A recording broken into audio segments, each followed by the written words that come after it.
ओम नमः शिवाय। नमस्कार दोस्तों, स्वागत है आप सभी का आपके अपने चैनल खुशहाल ज़िंदगी में। दोस्तों, सबसे पहले तो आप सभी को गणेश उत्सव की ढेर सारी शुभकामनाएं। ये प्रार्थना है बापा से कि वह आप सभी के मनोरथ को पूर्ण करें। जैसा कि हम सभी जानते हैं कि गणेश चतुर्थी के साथ गणेश उत्सव का आरंभ हो चुका है और भगवान गणेश के भक्तों के पास यह एक बहुत ही सुनहरा मौका होता है जब वे अपने आराध्य को अपनी भक्ति द्वारा, अपने पूजा पाठ द्वारा प्रसन्न कर सकते हैं तथा उनसे अपनी मनोवांछित वरदान प्राप्त कर सकते हैं। ऐसे में आप भी चूके नहीं, इन दिनों विशेष साधनों के द्वारा भगवान गणेश की पूजा आराधना करके उन्हें प्रसन्न करें। हम अपने वीडियो के माध्यम से लगातार आपको भगवान गणेश से जुड़ी हुई रोचक बातें तथा उन्हें प्रसन्न करने के अलग अलग उपायों व साधनों को लगातार आपसे शेयर कर रहे हैं। आज के वीडियो में हम आपके साथ भगवान गणेश की एक ऐसी साधना के बारे में बात करने वाले हैं जिस साधना से भक्तों को अपने जीवन की समस्त समस्याओं का समाधान प्राप्त होता है तथा जो भी मनोकामनाएं होती हैं वह भगवान गणेश की कृपा से पूर्ण होते हैं। जीवन में आने वाली बहुत सारी बाधाएं जैसे कि व्यापार न चलना, नौकरी न मिलना, विवाह न हो पाना, संतान सुख प्राप्त न होना, शारीरिक कष्ट या फिर सांसारिक जीवन के और भी बहुत सारे कष्ट होते हैं जो कि इस साधना को करने मात्र से भगवान गणेश की कृपा से समाप्त होते हैं। सारे कष्ट मिट जाते हैं, सारे कलेश दूर हो जाते हैं। इस साधना के द्वारा भगवान गणेश बहुत जल्द प्रसन्न होते हैं अपने भक्तों पर और उनके सभी कष्टों का निवारण करते हैं तथा उन्हें उनकी मनोवांछित सिद्धियां प्रदान करते हैं।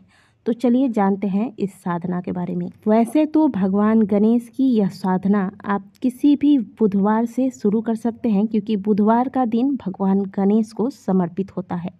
लेकिन यदि आप इस साधना को गणेश उत्सव के दौरान किसी भी दिन से प्रारंभ करते हैं तो इसके अद्भुत परिणाम आपको प्राप्त होते हैं। यूँ तो यह बहुत ही सरल सी साधना है, लेकिन इसका प्रभाव जो होगा वह चमत्कारी होगा, किसी चमत्कार से कम नहीं होगा। इसके लिए आपको करना बस इतना सा है कि आप गणेश उत्सव के दौरान किसी भी दिन, चाहे यह वीडियो आप कभी भी देख रहे हैं, गणेश उत्सव के दौरान यदि आप देख रहे हैं तो आप गणेश उत्सव के दौरान ही इस साधना को आरंभ करें और अगर आप बाद में भी देखते हैं तो भी आप बुधवार के दिन से इस साधना को आरंभ कर सकते हैं। प्रातःकाल जल्दी उठे, स्नान कर लें। स्नान करने के बाद स्वच्छ वस्त्र धारण करें। सबसे पहले भगवान गणेश के आगे एक घी का दीपक लगाएं। अब आप भगवान गणेश के सामने बैठकर संकल्प करें कि हे गणपति, हे गणनायक, मैं आपकी इस 41 दिन के साधना को करने जा रही हूँ या फिर करने जा रहा हूँ और आपकी जो भी मनोकामना है वह मनोकामना भी भगवान के सामने बोलें कि मैं इस मनोकामना के साथ 41 दिन की आपके इस साधना को आरंभ कर रहा हूँ। मुझ पर अपनी कृपा बनाए रखना और आपकी कृपा से मेरी यह साधना निर्विघ्नता पूर्वक संपन्न हो तथा आपकी कृपा से मेरी मनोकामनाएं पूर्ण हो। इस प्रकार से आप संकल्प ले लें। संकल्प के साथ जब आप किसी साधना को आरंभ करते हैं तो ही इसका फल आपको प्राप्त होता है। ठीक है, तो संकल्प कर लें। इसके बाद आप 108 दुर्वा की माला तैयार करेंगे। 108 की संख्या में दुर्वा ले लें। हरे रंग का धागा आप ले लें। इस धागे में एक एक दुर्वा को बांधते जाएं और माला तैयार करते जाएं। जैसे कि आपने एक दुर्वा लिया, धागा से इसे बांधा और आप साथ में ओम गंग गणपतये नमः मंत्र का जाप करेंगे। पुनः एक दुर्वा ले, पुनः इसे बांधे, फिर आप मंत्र का जाप करेंगे ओम गंग गणपतये नमः। इस प्रकार से आपको 108 दुर्वा लेकर बांधते जाना है मंत्र के साथ और फिर माला तैयार करना है। अब जब आपकी यह माला बनकर तैयार हो जाए तो सबसे पहले आप भगवान गणेश को सिंदूर से तिलक लगाएं। तिलक लगाने के पश्चात लाल पुष्प भगवान को अर्पित करें। लाल पुष्प में अगर आपको गुलहड़ के फूल मिल जाते हैं तो बहुत ही उत्तम होता है, नहीं तो आप लाल गुलाब भी चढ़ा सकते हैं, लेकिन लाल पुष्प अवश्य चढ़ाएं। अब जो माला आपने क्षमा चाहूँगी, अब जो माला आपने बनाकर तैयार किया है इसे आप भगवान के इसी मंत्र के साथ जो पहले आपने जाप किया था ओम गंग गणपतये नमः मंत्र का जाप करते हुए भगवान को यह माला अर्पित करें, यानी कि भगवान को यह माला पहना दे। अब आप भगवान को भोग लगाएंगे। यदि आप मोदक का भोग लगा सकते हैं तो मोदक का भोग लगाइए, और अगर आप मोदक नहीं चढ़ा सकते हैं, नहीं लगा सकते हैं भोग, क्योंकि कई लोगों को मोदक बनाना भी नहीं आता और कई स्थानों पर मोदक बाज़ारों में मिलते भी नहीं हैं, तो ऐसे में आप लड्डू का भोग भगवान को लगा सकते हैं। गणेश जी को लड्डू भी अत्यंत प्रिय है, तो आप भगवान गणेश को लड्डू का भोग लगाएं 5 की संख्या में, चाहे आप मोदक लें या फिर लड्डू लें। तो भोग लगाने के बाद भगवान को सुगंधित धूप दिखाएं।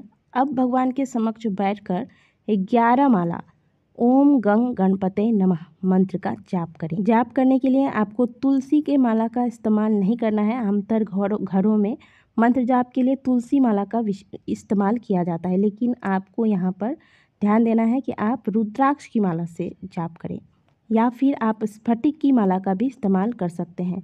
तुलसी का इस्तेमाल भगवान गणेश की पूजा में पूर्ण रूप से वर्जित है, इसीलिए तुलसी की माला का इस्तेमाल नहीं करना है। दोस्तों, यह मंत्र वैसे तो बहुत ही छोटा सा मंत्र है, लेकिन इसके फ़ायदे आपको तब समझ आएंगे जब इस मंत्र का जाप आप आरंभ कर देंगे। जब आप इसे अपने जीवन में उतारेंगे तब आप इस मंत्र के चमत्कार को साक्षात देख पाएंगे।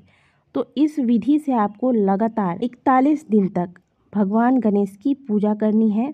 वैसे तो आप इस साधना को किसी भी बुधवार से शुरू कर सकते हैं, लेकिन इन दिनों गणेश उत्सव चल रहा है और गणेश जी को प्रसन्न करने का इससे सुंदर मौका आपको नहीं मिलने वाला। तो इस बीच आप इस साधना को आरंभ कर दें और लगातार जिस दिन आप आरंभ करते हैं उस दिन से लगातार 41 दिन तक इसी क्रम से आपको भगवान की पूजा करनी है। और एक नियम बनाइए, एक समय बना लीजिए। आप प्रातःकाल या तो 5 बजे या तो 6 बजे या तो 7 बजे एक समय पर ही बैठकर आपको इसी विधि से भगवान की पूजा करनी है।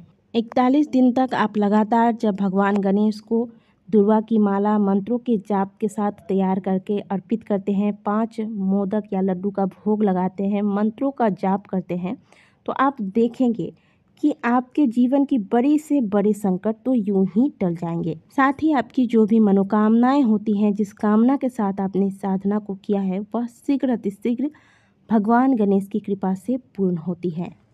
यदि कोई महिला इस साधना को करना चाहती है तो 41 दिन तक आपकी साधना कंटिन्यू नहीं हो पाएगी, क्योंकि आप इस बीच आप अशुद्धावस्था को प्राप्त करती हैं। तो ऐसे में आप उन दिनों इस साधना को बंद कर दें। फिर जब आप शुद्ध होती हैं, इसके बाद आप इस साधना को पुनः उसी दिन से गिनते हुए, जिस दिन से आपने पूजा छोड़ी थी उस दिन से गिनते हुए आरंभ कर दें। इस साधना को करते वक्त आप इस बात का ध्यान रखें कि इस बीच आपको मांस मदिरा का सेवन नहीं करना है। संभव हो तो लहसुन प्याज का भी त्याग करें। साथ ही किसी के लिए कुछ बुरा ना सोचे, किसी का बुरा ना चाहे। किसी का बुरा करके अगर हम अपना अच्छा चाहते हैं तो ऐसे में भगवान की किसी भी प्रकार की साधना हमारे काम नहीं आती है।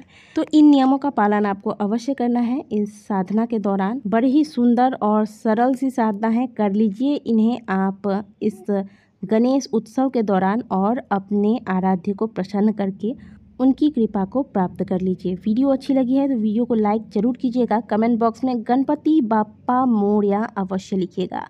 मिलते हैं आपसे अगले वीडियो में, तब तक के लिए ओम नमः शिवाय। गणपति बाप्पा मोरया।